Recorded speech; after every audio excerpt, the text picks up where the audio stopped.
Patriots are dead. Is Michael Thomas even on the team? Like, what does he do? Alvin Kamara going to the Eagles is a rumor that's been catching a lot more steam. Premier quarterback matchup: Sam Ellinger versus Taylor Heineke. It doesn't get better than this. It's a trap, and it's a trap. It does look a little too good to be true. I'm like, tune it. Passing out the medicines. We've been on that rock star regimen, knowing that I'm heaven sent, higher than I ever been. I got a problem with... What's going on, guys? Welcome to Totally Blitz Podcast. Today we talking week 8 of the NFL. And as always, go down and like and subscribe. And you're joined by Paul, the sports encyclopedia, drunk gambler, Concha, and I'm with. Hey, man, you already know it's that boy, Kev. Warrior, Savoy.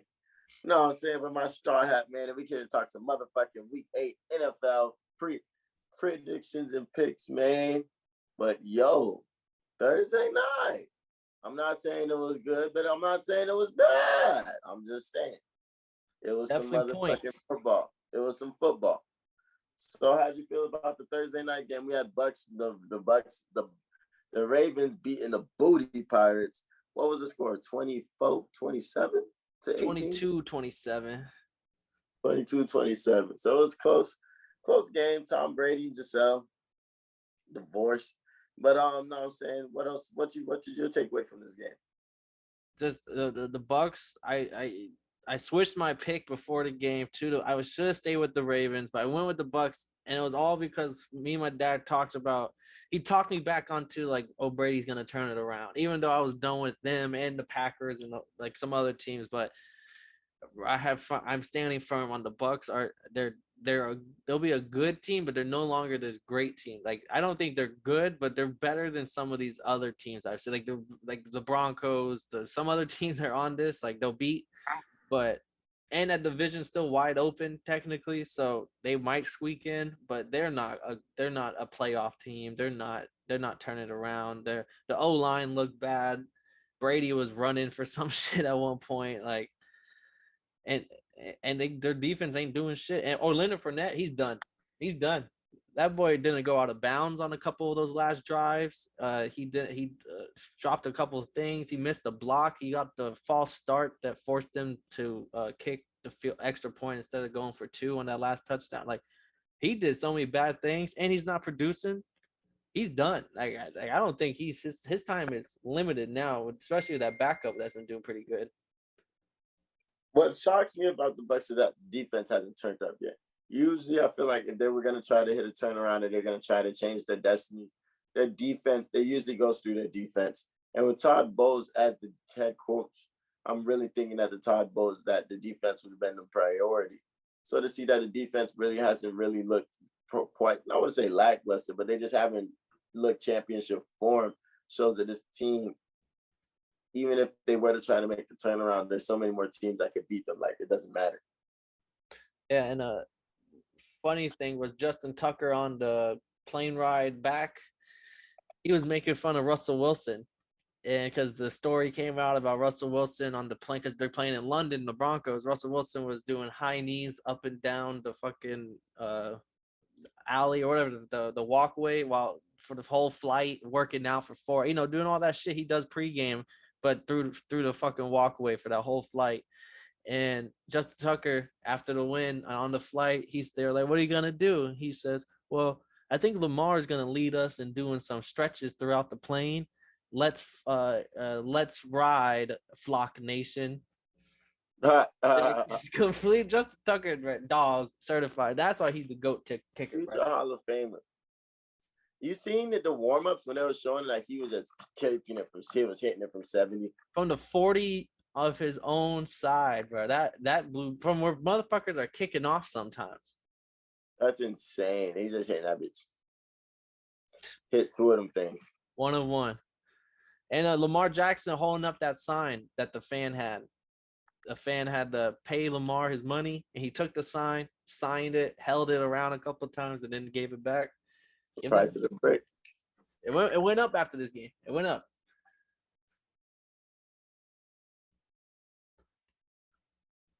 Let's see. We got another London game on the slate, 9:30 in the morning. I do like these early games. Yeah, it does give me a good reason to wake up. And then I'd be at church at the same time. So I'd be watching the game at church and I got to make breakfast and then I got to work out. It's a pretty fun morning. I never get it down packed, but it's always fun to do all the things at the same time. Well, we got 2-5 teams going over to London. I already told you one was the Broncos versus the Jaguars. See, now that's a home game for them. Notorious. So, yeah, that's actually pretty funny. And I think it's fucked up that the NFL started off with the London games and they would literally send their worst teams. I was like, what's the point? That's literally the opposite of what the NBA did with the Dream Team. So, like, yeah. Hey, I guess Russell Wilson will have some fans over there. We'll see. Nah, like Blake Bortles was probably like the all-time like leader and passing yards and everything in London. Like it's insane. But the Jaguars are an interesting team because they look good at certain points and they look really, really, really, really, really, really bad at certain points. So this them going against a team that's not that great. They do have a good secondary. But I really just like my dog. What's my dog's name? The corner over there. Yeah, so Justin Simmons, the safety. He's finally been healthy. So yeah, it's good to see. It's good to see that their secondary is still out there. So this is gonna be a very ugly game. But I like the Jaguars to win on some ugly ass like 15. Like the motherfuckers score like 15 to like 10, 15 to 11, like some ugly ass numbers. Yeah, see, the Broncos' pass defense is elite, but the run defense is not. That's what I'm starting to. I thought the Broncos were super elite defense, but they don't seem like they can stop the run. But they can shut down the quarterbacks, but the run is where they get beat. And the Jaguars are fully unleashing ETN after letting go James Robinson, and ETN has been low key kind of balling. Like went over 100 yards last week, went over like 60 yards the past 2 games, 70 yards I think actually the 2 games before that, and only had like 10 touches. So there's a reason why they got rid of James Robinson. If they feel like they have their guy at running back, and if the Broncos have been beatable on anywhere, it's been the ground. And the Broncos, honestly, they couldn't beat Zach Wilson with Breece Hall. And I feel like no matter how you cut that cake, Trevor Lawrence is way better than Zach Wilson. And ETN is looking like he might be a Breece Hall type of guy because he's been kind of snapping on limited touches, and now they're finally giving him the full rock. I don't know, man. Breece Hall is kind of the truth. Hoping he recovers well. You know, Breece Hall was the first running back taken, and then last year ETN was the first running back taken. The year before, he just got hurt. So we'll see. In those 2 reasons, I do have ETN over 69.5 rushing yards as a prop. Fully unleashed now. He's gone over 70 every game, and he hasn't even had like the full carries till now. And then Sutton over 55.5 receiving yards. The Jags, they have a good run D. There's terrible pass defense, and that's Russ's favorite target. When Russ plays, he's gone over 4 times out of 6 games with Russ with that number. So he just likes to throw it to Surtain. Both on the Jags in London. Then we got Panthers versus the Falcons, which should be whoever wins this game is number 1 in the division. I think I'll be saying that. Kev, I'll give it to you, bro. Talk your shit. It's very interesting, right? I think we're a better team than the Panthers by far. But our pass defense does look pretty fucking crazy right now. So I think if we can rush the quarterback, we can make this a very easy game for us. But if we have to trust our corners because AJ Terrell's out. Last week against the Bengals, our entire secondary is out. So I think if we can't rush the corners, if we can't rush the quarterback, and we really got to trust on these corners, this game is going to be a pretty close one. DJ Moore might eat. But this offense is weird. This offense versus that defense is going to be the matchup to see. Because our offense is very explosive. We're really high energy, and we really can get drives together. So going against this defense that's a lot better than some people say is gonna be fun to watch. But we're about to fuck these boys up. Fuck the Panthers. And the Falcons are the worst pass defense. They were second worst before Jamar Chase and then blew them up, but then that didn't help. Now they're over 300 yards allowed on over the air, and this is just styles makes fights. I think that's what I'm looking at on the paper here is I'm not worried about PJ fucking Walker throwing the ball 250 yards on them. That's not the way they're gonna beat them. They're gonna run the ball like they've been doing, and that's where the Falcons defense is sixth best in the NFL in rush defense, only letting up 100 yards flat total. Like, I just don't see how the Panthers offense can get going. They did it against the Bucs defense, and people are probably giving them credit because they think the Bucs run defense is still elite, and they aren't. We saw that last night with the Ravens, three-headed dragon just running all over them in the second half. Seen it for weeks. We just don't want to accept it. Facts. So I think the Falcons win here, like the straight up. I'm riding the Dirty Birds with you, Kev. Are we the favorites in this one? You are favorites. Y'all were -6.5, almost a touchdown. But then after Panthers won that Bucs game, now you're only -4, and y'all got blown out. So that like it's fine. And I think the Panthers it was just a one-time thing. I can't take that and just live with it. And I'm also taking Deontay Foreman under 66.5 rushing yards. I know Hubbard is out, so he'll get all the carries. But the Falcons' run defense has been so good. They're going to see the running coming from a mile away. And I just don't see him getting 66.5 rushing yards. That's higher than a lot of other running backs' number. So I was like, Deontay Foreman, who the fuck is him? And why is his rushing yard so high?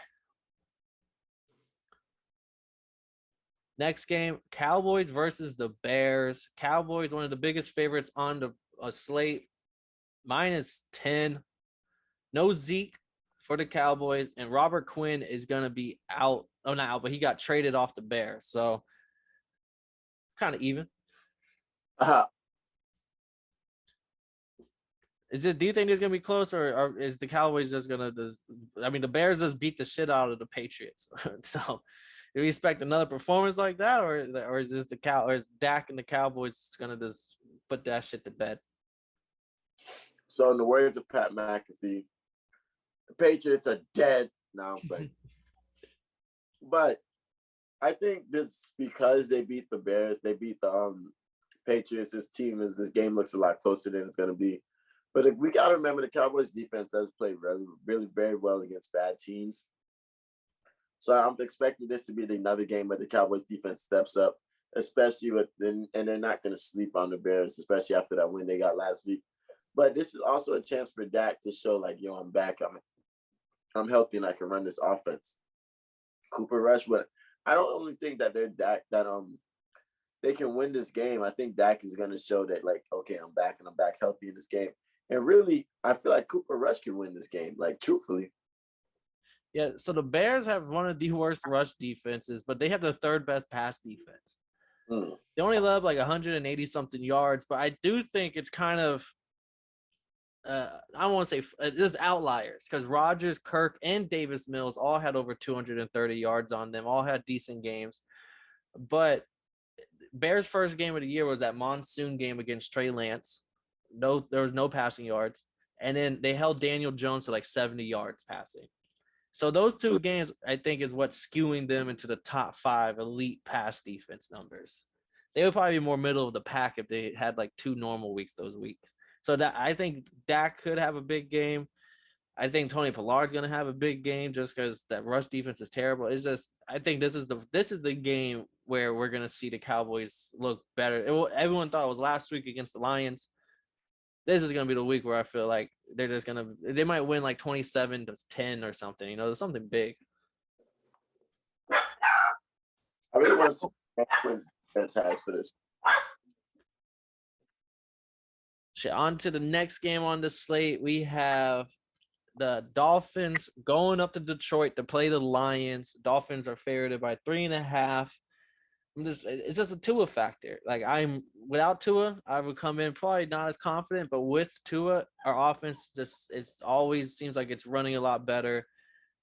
Even if DeAndre Swift is back, I'm not worried about the Lions and their rushing unit just because Miami has the 8th best rush defense. And Goff only looks good when he can get those running games going behind him. When it's all Goff, they fold, and I'd expect that to be. It might be kind of close because the Lions are at home, and we might be overlooking them. But I just think the Dolphins are this better team here. I'm not gonna. I don't think I'm wrong on that either. Oh, most definitely. I definitely a way better team I heard. But everybody's sleeping on y'all because of the struggles last week on offense. But if you think about it, y'all struggle. You can you can say they struggle on y'all struggle on offense, but y'all did phenomenal on defense. So I think the Lions are coming in with the expectations to shoot it out with y'all. They're like, yo, we got one of the worst defenses, and motherfucking their offense. They're expecting to keep it pushing and they shoot it out with y'all. I don't think so. I think they're gonna get the running game established to an extent, but nothing too great. And Jared Goff is gonna make a lot of mistakes against very good secondary. So this gives Tua the chance to really sit down and throw 3-4 touchdowns and really get back in the groove of things after having a slower first game back last week. No, I can see that's what I said. I think I could see how it could be close to the game, but I'm not. When Tua's in, like all the metrics show, like a Dolphins' offense scores a lot more points, more point differential. Like somehow the defense is playing better, probably because they're not on the field as much. But I'm not backing it without Tua, bro. And with that, I got 2 overs.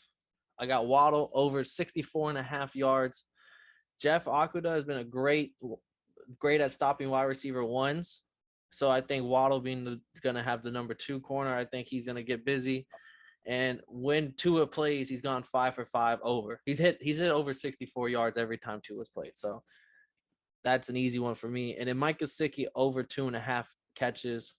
First 5 weeks, he only played 30 to 40% of the snaps. Now he's playing 60% plus. He's getting a lot more targets. You see his gritty almost every fucking week now. Like with Tua, back-to-back weeks, he's gone over 60% of snaps. And I think he's getting more snaps because we're not able to trade him. No one's trading for him because of his contract. And since now we're using him, he's gone over 2.5 catches both times. So he's a big-ass target that Tua likes to throw to. You talking about Gesicki? Yeah, all he needs 3 catches with him. He had 700-yard season. He was like a top 10 tight end like back-to-back years before we try to trade him. Bro, I'm a huge Gesicki fan. I'm not gonna lie to you. But one thing, low-key, the Dolphins versus Lions previews popping up on my TV right now. 2 things. Raheem Mostert definitely has to establish the run game. And you guys got to worry about Aiden Hutchinson. I do think he can establish the run game because this Lions hasn't had no run defense like at all. Like I would be shocked if we don't get a run game going. 5.3 yards per carry. Yeah, so yeah, I'd be shocked. So we got Dolphins, man. On to the next one. Next one, we have, let's see what's on the slate. We have the Cardinals versus the Vikings in Minnesota. Vikings are at home. Cardinals are the underdog here. Vikings are laying 3.5. They are 5-1. Cardinals are 3-4. I'm not big on the Vikings train. I would still bet on the Packers to win the division, even though they're 3-4 and Vikings are 5-1 and get the plus money odds, whatever the big bet would be, just because I could see a world. I still see a world in which these Vikings team crumbles and they start losing these 50-50 games, and they're not. Their defense hasn't really been too stellar, in my opinion. I have to turn the hat on this game, man, because this is where if I was to pick an underdog this week, I would really try to sneak in and steal one right here, just because something about me is telling me that like the Cardinals, the offense is gonna be more complete this week, and they're not just gonna have 14 targets to D-Hop and 15 targets to the rest of the motherfucking team. So like, I feel like this is a game where the Vikings can go up early. I think all the weapons on offense they have can make something shake, and then the Cardinals start playing Kyler Murray starts playing backyard football and starts running all over this motherfucker and just running from side to side trying to find a good throw and just taking off. So if Kyler Murray can get very animated in this game and really show out, I think this is the game that they steal as underdog in Minnesota. Oh, see, we're both riding them. I have the Cardinals as well because I'm not big on the Vikings and Cardinals. They have D Hop back.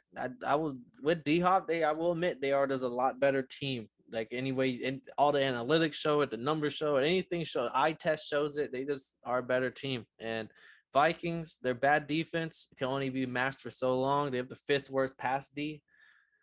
I think this is gonna be a big Kyler Murray in this Cardinals offense game.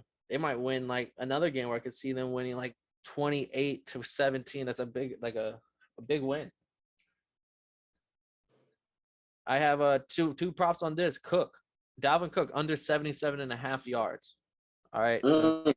Cardinals had the seventh best run defense. They're not going to let him take off. He was held on 10 carries for 24 yards until he broke a 50-yard run against the Dolphins. I don't see him getting another big 50-yard. That doesn't happen often. So I think this will be the week where he's going to be under 77.5. And the other, Hopkins, over 72.5 yards. That's just Kyler's guy. Give it to Alexander Madison. I need that. Hey, I think this is going to be another game where he gets 80 yards or so. Maybe not the 14 targets, but he'll get 7. And with those 7, I think he'll get over that 72.5. Next game on the list, Raiders are going to New Orleans to take on the Saints with no Michael Thomas, no Jarvis Landry, and Marshawn Lattimore is out. Is Michael Thomas even on the team? Like, what does he do? I've been asking Saints fans, Zach. Some Saints fans are just think that he doesn't want to be there anymore. Like, it's not just injuries anymore. Like, he's just something about coaching, shit like that. So I have no idea. I've seen him play one game, maybe 2, in the last like 2.5 years. Shit. But like, so they didn't have Lattimore for the past 2 weeks, right? I think in both weeks without Lattimore, we saw D Hop go for 100 yards, and we saw who did he like? Oh, Jamar Chase goes off for like 100 and something yards against the Bengals. This Saints defense is not the Saints defense of the past. They're bottom 10 in rush defense. So Josh Jacobs, who's just been balling on another level. I think the Raiders, they want to be a pass-heavy team, but they're realizing we don't have to be. Let's just keep giving Josh Jacobs to rock. And I think the Saints have been bad against the run. And then when Derek Carr can play off the play action, and they've been letting number 1 wide receivers go off, I think Devontae Adams is going to have a good day as well. Like, I think the Raiders are only favored by a point or some shit. This could be, they won last week. They might be starting to start turning that corner. And that's why I'm picking them. Yeah, I definitely got to take the Raiders on this one. You need to stop copying me. Motherfucker, definitely got to take the Raiders. I feel like this is another game where Devontae Adams stays very active, gets in a lot of people's faces and scores a touchdown. Josh Jacobs makes things work. And I really just don't even trust the Saints offense. I don't think the Raiders defense ain't shit. Like, the Texans just scored like 20 points on them. No, the Raiders defense is ass, one of the worst. But I just don't even think this. I don't even think this Saints offense is going to take advantage of this bad defense every drive. I feel like this defense is going to get stops and really turn just quick plays into 3 and outs, even if they force turnovers on the other side. This could be one of those games the defense gets up for. They don't want you to think the Saints are giving up, but Alvin Kamara going to the Eagles is a rumor that's been catching a lot more steam. Not like pretty much like tweeted it like, yeah, I'm trying to get the fuck up out of there. I don't know exactly what he said, but I heard about it on Pat McAfee. Yeah, Howie Roseman says he wants Kamara bad, and he's gonna go get him, and like they're starting to heat up more and more, and that should just tell you where the Saints are for this year. If the Eagles trade for Robert Quinn, AJ Brown, and motherfucking Alvin Kamara all in the same season, they might be the biggest finessers in the league. He's been killing, and he got CJ Johnson Gardner, who's another Saints player who's been playing number 3 corner, that's balling. I have 2. We're both on the Raiders. I got 2 props. Devontae Adams over. I'm surprised it was this low. Over 83.5 yards. Oh, definitely. Punch that. No Lattimore. We saw Chase and Hopkins goes off. Like, yeah, give me that. And an under. Andy Dalton under 246 yards. This was insanely high for some reason. Probably because the Raiders have a terrible pass defense. But Dalton's only went over this one time. And it was last week after he threw those pick sixes and he had to throw the ball a lot more in that second half. Like he has not gone over 246 at all. So I don't know why it's that high. So I'm riding under 240. That number was higher than a lot of quarterbacks that you would be shocked. That's actually interesting. Another game on the slate, we have the Patriots going to play the New York Jets. Divisional game. Corey Davis is out, wide receiver for the Jets, but Elijah Moore is back. He's been practicing after he's been saying he want to get traded. It was seen that he's been back, and he will play this Sunday. I don't care. This Jets team, I said it last week, they're frauds. They got bailed out. But now Breece Hall's not there. I know they got James Robinson, but how much can he really learn in that 1 week? We're going to see more of Michael Carter. And this Belichick has a 76 win percentage against the Jets team. I said he owned the Browns and he owns the Jets. And my final nugget is Belichick had to answer questions after last week's performance against the Bears. And I have never seen Bill Belichick be forced to answer questions against the media and be embarrassed like he was. And I've never seen it in my whole lifetime. He doesn't talk to media, let alone be talked to media embarrassed. He's going to come out and have a game plan that's going to fucking absolutely just demolish this Jets team. I believe it, man. This Jets team they've shown promise and they've shown that they're a lot better than they were last year. And they've shown that they have a lot of strong young talent, and especially over there at the corner on defense. So, but I think Belichick's aware of this, and he understands that his quarterbacks aren't the strongest. So as long as they can limit the mistakes, because the Patriots don't make a lot of mistakes, but they limit the mistakes and don't give the Jets any easy ones, they can really because Zach Wilson isn't a guy like that for real. So he can be isolated. He can be neutralized. And then the running game, like you said, is very suspect right now since the Breece Hall injury. And if you're trusting out Zach Wilson, I'm not picking you. So I definitely got to take the Patriots on this one. And we'll see what good old Grandpa Bill got in the sleeve for this one. Two quick unders. Zach Wilson under 177.5 yards. The Patriots defense and corners have been absolutely crazy. Garrett Wilson under 38.5 receiving yards. Elijah Moore been bitching so much, he's going to get all the targets. So I just think Garrett Wilson ain't Elijah Moore game is incoming. Elijah Moore have a good day, but not Garrett Wilson. Zach Wilson can't feed two mouths. Next game, the Battle of Pennsylvania, the Steelers versus the Eagles. Oh, those are Pens. That's how you know I don't believe in Florida. Yeah, the Battle of Pennsylvania. No one calls it that, but that's what I felt like when I realized. I was like, oh, it's just called the Battle of Pennsylvania here. 6-0 Eagles versus 2-5 Steelers. 11-point favorites here. Philadelphia is supposed to go in there and just handle business.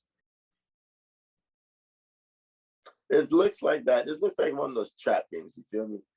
I feel like nothing about the Eagles is supposed to lose this game, but this might be a game where they go crazy in the second quarter and then the third and fourth disappear. These big spread games, some underdogs have been winning straight up. I don't think that happens. Maybe not even this week. Eventually, some of these underdogs are just going to end up getting blown out. And I think this might be that week where we see those big spreads and people are like, "Oh, the big underdogs have been winning. Let's back them." And then we see why they're big underdogs. That magic week ain't happening again. I think the Eagles. What can the Steelers do? They can't run against that. They have a horrible O-line. So that the front seven, the pass rush for the Eagles are going to kill them. The run game ain't going to get started. And then you got to throw it against Slade Bradbury and C.J. Johnson-Gardner. Yeah, no cap. I think the Eagles kill the Steelers just off the fact that before the Steelers, I think the Steelers kill themselves. And that game last week against who they play last Dolphins week? Or the Dolphins Yeah, and Eagles went by. The Dolphins on Sunday night. So there was a lot of missed throws, not because of Kenny Pickett, but they were just dropped. It was going straight through people's hands. Their timing wasn't all the way there. And I think this spread is pretty fucking huge. And I think that's kind of wild, but it makes sense to an extent.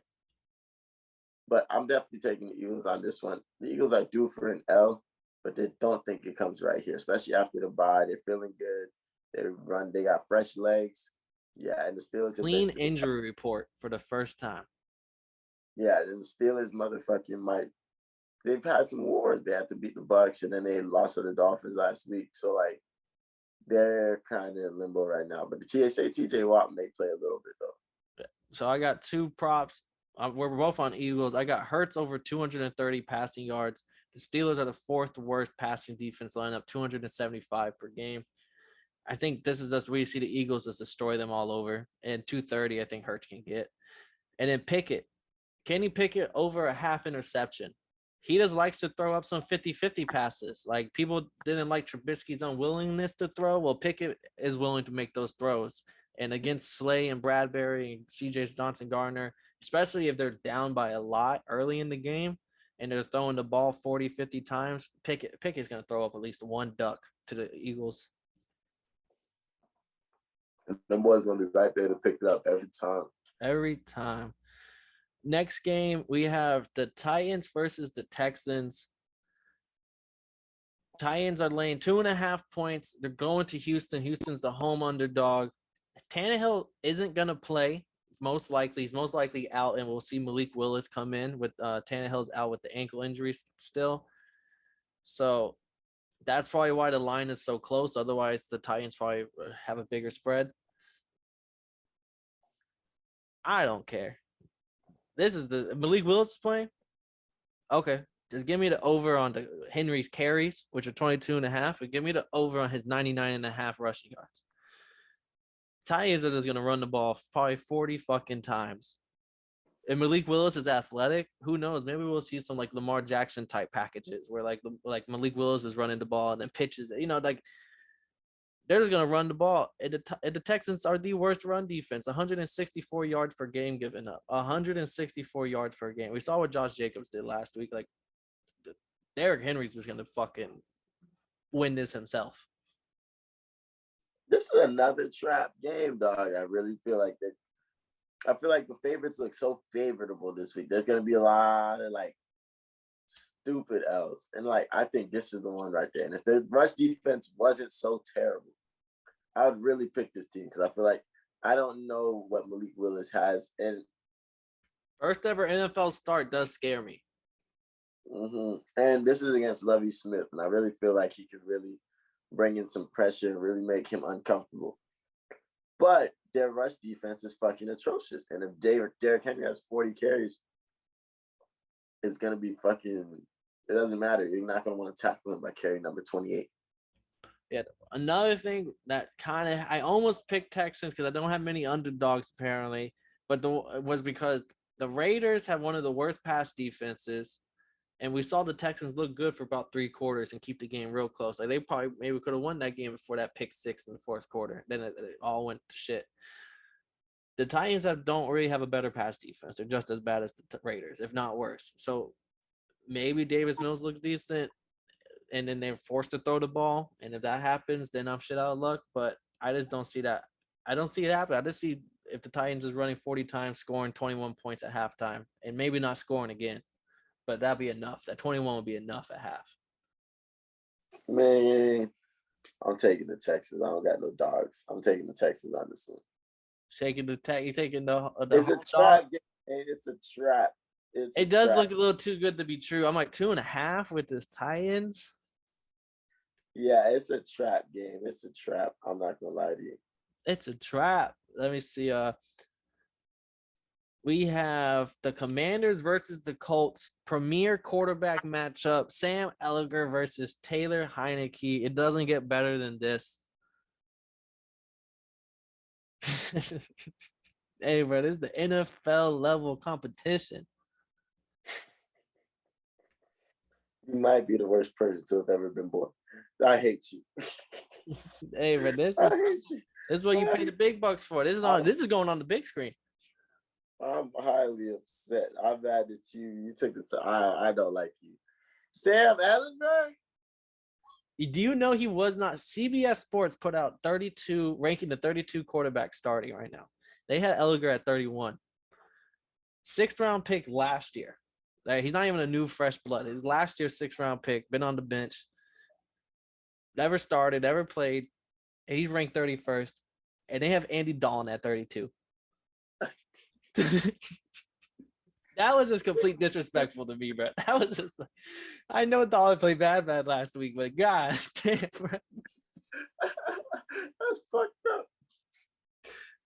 I couldn't even. They had like Tua underneath Jimmy G and Russell Wilson. I couldn't even be mad about that. I was like, look, like we're not gonna. No one in the comments is addressing Dalton at 32. I was like, we're not talking about how they have Ellinger over an NFL quarterback who's at least played games.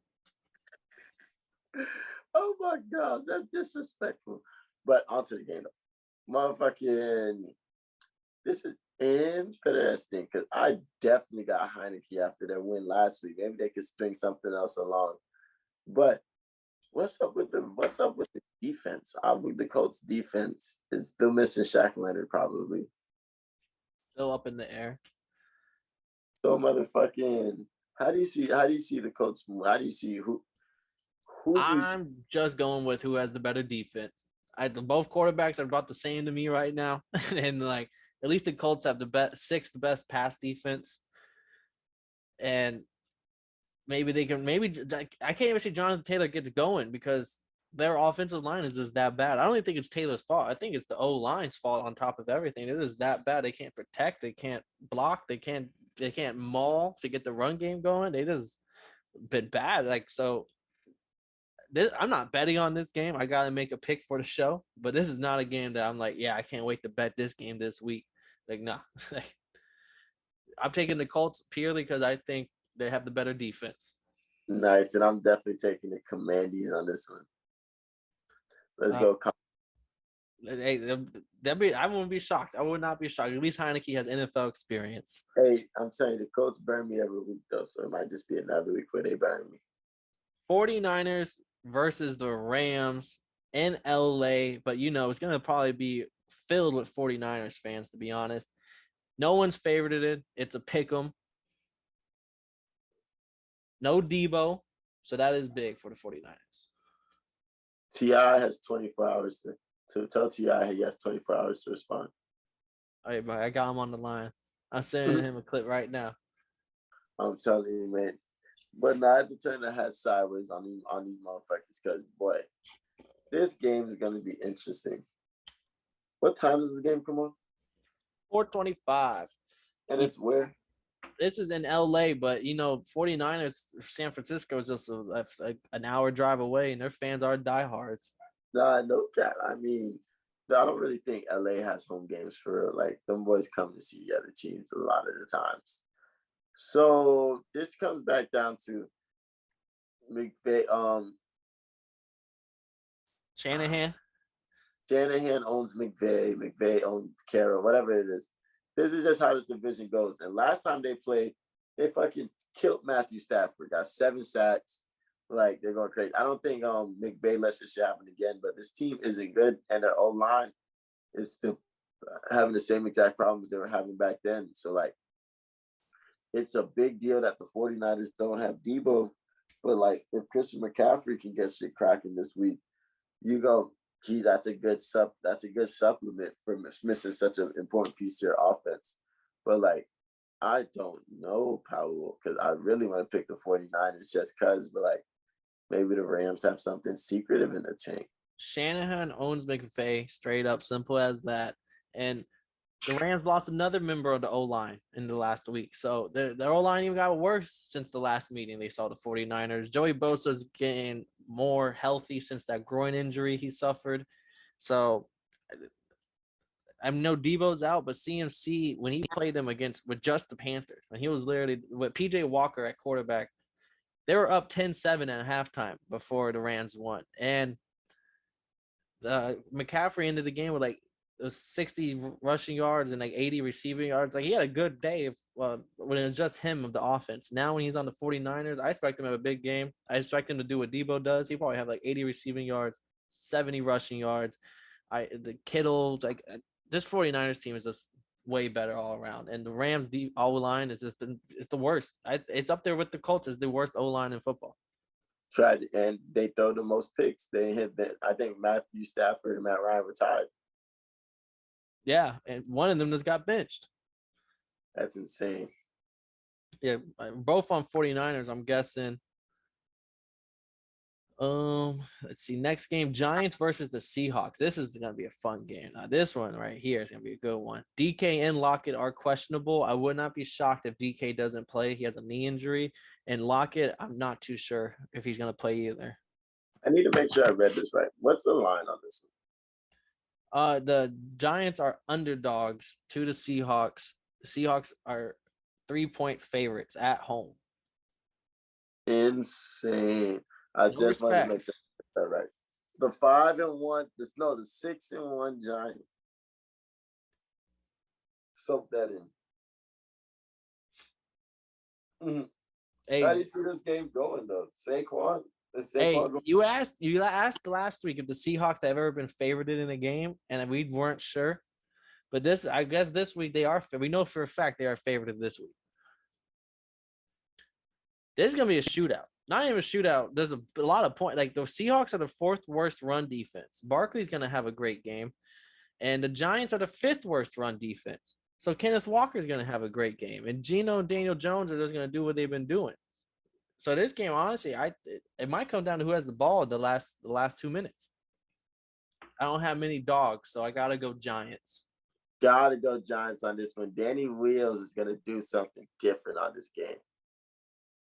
I don't like it, but if DK and Lockett were healthy, I'd probably go Seahawks, but they're not, and I think that hurts them. I'm not trusting Seahawks as a favorite, but I'm pretty sure I picked the Seahawks against the Seahawks on the entire streak. They've definitely been coming out to show to impress, but nah. I got Danny Wheels trying to make something shake this game. I know I had Seahawks last week against the Chargers, so I do pick them. I do like them.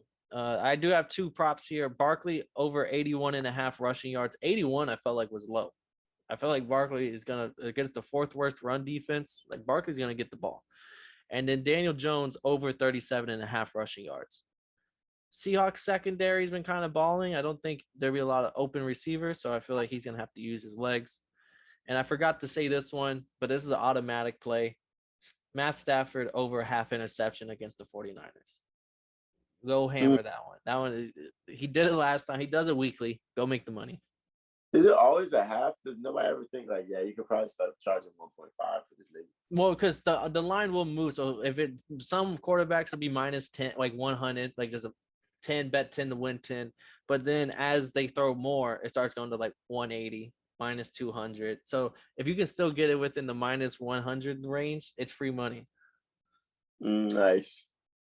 Let's see. Then next game, Sunday Night Football. We have the Packers going to Buffalo to take on the Bills. Biggest spread of Aaron Rodgers' career. Bills are favored minus 11. And they're coming off a nice bye with some fresh legs. The buys are very important. And no, Lazard is going to be out. He got hurt. And David Bucanneers is questionable to play. That's another person. Like, are you really on the team? You got some playing time this season, but it's like, come on, man. We know you got to join your knees, dog. We don't know what you got going on exactly. He also hasn't looked like the all-pro guy anymore. He doesn't look like that dude. I'll be looking at that. Just come back healthy, bro. So the Packers' offense has already looked bad, and they just lost their wide receiver 1 with Lazard. One team is struggling, and the other team I see chugging beers together after games. Not literally, but I could see them going to fucking bars and shooting pool at one another. Just being boys. And that the Bills, I think Bills here are gonna look. They're gonna do what they do. Yeah, the Bills are gonna fucking demolish these motherfuckers. But I think it's from a defensive standpoint because this is the Packers' chance to really look like, yeah, we're the underdogs. We can show that we're a good team. But the Bills are coming off a bye. They have the fresh legs, and their defense looked fucking phenomenal last time we saw them play against the Chiefs. And that's against Pat Mahomes towards pretty much everybody except the Bills and the Colts for some reason. Interesting. But I'm definitely trusting the Bills. These are my Super Bowl pick versus my Super Bowl pick from last year. I think Aaron Rodgers just had to see part of the season where he's just frustrated. Like, he's not really holding back. He knows that things need to get changed because if not, it's only going to become more and more of a hole to dig out of. Nah, facts. And this Bills team has been dominant. Like they're on the other spectrum. Hell yeah. And in our last game right here, Monday Night Football, the Bengals are going to Cleveland to play division rival the Browns. Jamar Chase will miss 4 to 6 weeks with a hip injury. He is out. How do you see this one going? Joe Burrow, no more Jamar Chase for at least 4 weeks. That's tragic, but that gives us T. Higgins fantasy owners some fucking smiles to put on our faces. But we got the Bengals versus the Browns division matchup. So these teams know each other. But definitely taking the Bengals, punching the Bengals on this one. I feel like Joe Shiesty really sits down and maybe does throw a 404 touchdown game, but maybe 303 touchdown game. That's pretty nice. But definitely looking at these Browns as suspect. And what makes me mad about the Browns the most is the fact that they forget that they have the ball to run sometimes. Sometimes I feel like they just want Jacoby Brissett to get in the shotgun and really make something shake. When it's like, bro, if you don't run that motherfucker on first and second down, what's wrong with you? You know, that's why I'm rocking the Bengals because the Browns don't know how to utilize their best players, and you're not going to win until you do. And the Bengals, I just want to see, is T. Higgins real deal wide receiver 1, or has he just been killing the cornerback 2s and 3s of the world? Because now he's going to have cornerback 1s on him. Like Denzel Ward's going to be guarding him one-on-one here. So I just want to see, is T. Higgins still going to produce now that he has a better corner on him? He motherfucking better. And Tyler Boyd, I think Tyler Boyd's going to start doing his thing. He used to be a 1,000-yard receiver before Chase and Higgins were coming in. So I think he goes right back to play what he used to do. And then they could have a 3-headed monster at the receiver room, which is dangerous. Very dangerous. Well, shit, we wrapped up the game, so time to everyone's favorite fucking section. We're gonna do our locks and our dogs. All right, Kel, you had a back-to-back winning weeks on the locks and dogs. So you start us off. What's your locks and your dogs for this week? You know what I'm saying? Zen Master Kev. Zen Master. So pretty much for my locks and dogs, I'm definitely I gotta take the Falcons on this one. I'm trusting my Dirty Birds to really come through and make something shake. And then I gotta take the Bengals. Beat us last week, but I just like the Bengals over the Browns. I feel like they torched the fuck out their ass last week. And T. Higgins being out of the way makes it Jamar Chase being hurt just opens up the offense more. That's a very dynamic factor, half man, half amazing. But you got people like T. Higgins, Boyd, what's the running back name? Joe Mixon. So you still got options, you feel me, to make something shake. So I definitely got to take them boys. And for my dog, I'm taking the Giants because, boy, that's free money right there. All right. Even though it's a trap. I like it. No, I like it. That was my other dog I had. My dog's going to be the Cardinals. I think they're going to go in there and scorch this bad Vikings defense. D-Hop is back. Patriots, straight up, they own the Jets, and the Jets lost their best running back. They're not going to look the same. They're going to need Zach Wilson to do something, and that's where they're going to fold. Patriots win. And then the 49ers, Sean McVay is owned by Kyle Shanahan. The O-line got worse. This defense is getting healthier for the 49ers.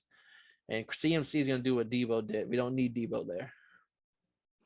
Yeah, dead ass. And then just to wrap us up, I already gave out all the prop bets. I think it was like 13 or 14 prop bets this week. My best bets, Titans -2.5. I know it's Malik Willis. I'm a little worried about it, but fuck it. I think Derrick Henry has a big day. They control the clock. Vrabel is going to cover this for me himself. -2.5. Patriots -2.5. Same thing as Zach Wilson is going to fold. Patriots, I've never seen Bill Belichick embarrassed like he was after last week and having to answer questions. He's going to come out and just take all his anger out on this Jets team like he always does. Cardinals +3.5. I think their team's gonna come to score. Plus I get 3 points, so just in case they lose by a field goal, I'm not like that's what the Vikings could do, and I get the extra hook. Yeah, give me the +3.5. I think they're gonna win. Raiders -1.5. It's that small because the Raiders have underperformed so much, but people are forgetting how much the Saints have underperformed this year. Their defense isn't that good anymore. People want to give the home team a little more boost on the line. Saints are 1-3 at home. There is no reason to really boost them at home. So -1.5 for the Raiders. That's almost a pick 'em. Give me that. And 49ers money line. It's split. It's an even pick right now. Straight up, I could get 49ers money line at plus odds. Give me that. Give me the 49ers. They're just that defense. Like, we see what happens when this Rams, especially that Rams O-line and Stafford, has to play good to great to elite defenses. And it doesn't look good. So the 49ers are going to come in there and I think to take care of business. Even if they score 17 points, it might be enough. Literally, they're about to terrorize these boys. And I'm hoping I had a bad last week. So hopefully this is my bounce back week. Everyone is entitled to one bad week. I respect it, man. It happens to the best of us. But as always, y'all boys, hammer those bets, spark up the blunts, pour up the drinks, and we appreciate y'all for riding with us through the Week 8 NFL picks. We'll be back for the recaps, and you'll probably see us on the weekends talking boxing or UFC. We always there. And as always, this has been Totally Blitz Podcast. I'm Paul, Pick 'em, win 'em, Contra. That's Kev, Waterboy Savoy with the drippy fit today. I'm telling you, man, Zen Master Kev, man, and we coming through with the picks and the big bets, man. Hey, stay true to what you know, because we some goons. Motherfuckers. I got a problem with being problematic. Get the light beam on me, ready for electrostatic. Don't you step into this box if you're not batting. Then my gang got tools, you can